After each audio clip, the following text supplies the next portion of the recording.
So you're saying the weaker currencies abroad are going to help exports and make what, European and emerging markets exciting again? No, what has really happened is the dollar, which kind of went into some weakness, pampering and inflating a little bit international gains at the end of last year, beginning of this year.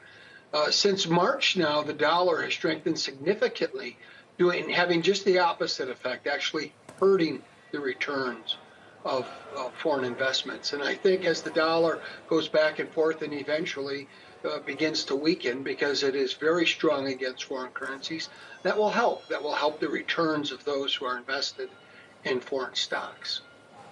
Got it. I was just going to ask you about some of the data we've gotten lately from Europe in particular. Today, retail sales weaker than expected. Are you getting more nervous about a recession there? No, undoubtedly, Europe is soft, especially, by the way, not all of Europe, because some places are growing 2 or 3%. But let's look at the biggest economy of Europe, which is Germany. Germany's not only the biggest economy in Europe, but it's the softest. As a result of this, what we're seeing in the German equity markets are a market, the DAX trades at under 10 times next year's earnings. If you look at some of these big global companies, these are businesses like Mercedes, like Siemens, and even companies like Allianz. They do business all over the world. But because they're based in a home market, which is slow, their valuations are extremely depressed, which for us means opportunity. These are really high quality businesses that I said the market on whole trades at under 10 times next year's earnings. A lot of these individual names yield 6 and 7% and trade at 5 or 6 times earnings, Mercedes and BMW in particular. So despite the fact what you say is true, that Europe is slow, especially Germany, to us, this is where we're actually able to find the best value in some of these German companies that do business all over the world that are selling at these really, really low valuations today. Hey, David, I wonder how you're thinking about regulation in the United States. We talk a lot about it as regards to tech and increasingly to pharma. And not to say that regulators are any easier to work with in other parts of the world, but is the U.S. reaching a point where it does become a suppressant to corporate activity? I do believe that the increase in regulatory initiatives that we've seen over the last 2 or 3 years actually acts to restrict the supply curve. When you look at inflation, and everyone focuses on, well, if we cut back demand, we could cut back inflation. There is another approach to attacking inflation, and it's called shifting the supply curve to the right.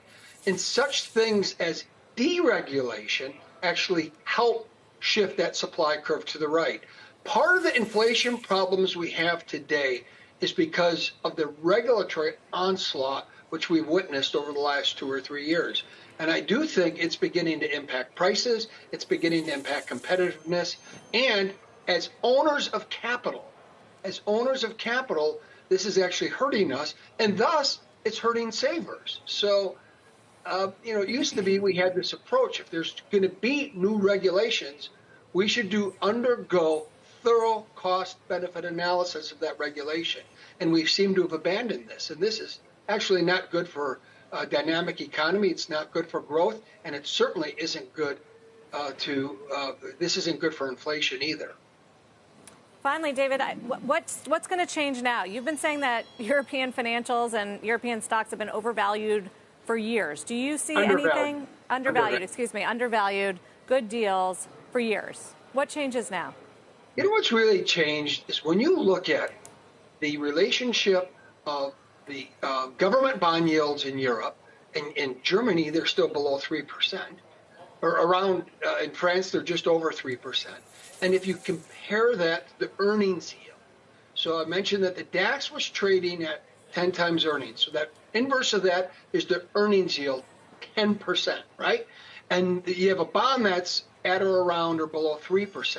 That relationship, these are financial assets of what you're paying for equities, is now really, really at an outlier position, especially with the massive increase in the U.S. 10-year.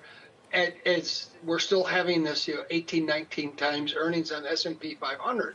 So this relationship of comparing earnings yield and the 10-year bond yield is almost never made these equities more attractive.